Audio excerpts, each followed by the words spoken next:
Okay, here's the finished look. I like the contrast of the gold and yellow against the blue purple. It's more of a compliment than what I had before. So I adjusted that background many times.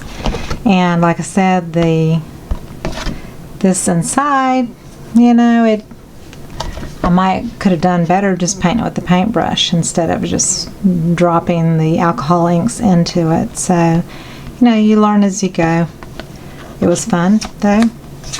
I like the concept. I like the 3D gold lines, and so this is something you could easily do.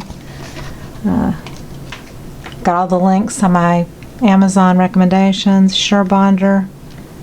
It's the mini heat gun. You don't need the large one. You get, I think, a little bit more control with the smaller. So there it is.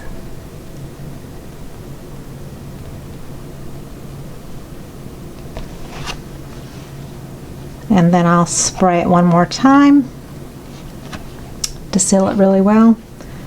And I hope you enjoyed learning something new on this video.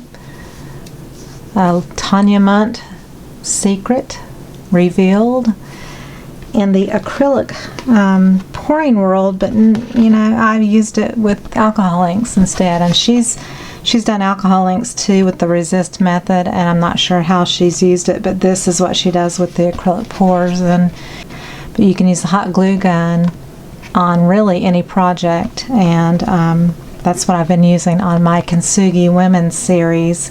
If you haven't seen it, take a look for the videos on my channel and the story about Kintsugi and the repairing and healing of brokenness. And it's a Japanese tradition of mending broken pottery. So check it out. So thank you for watching, and I'll see you on the next video. Love you all. Bye-bye.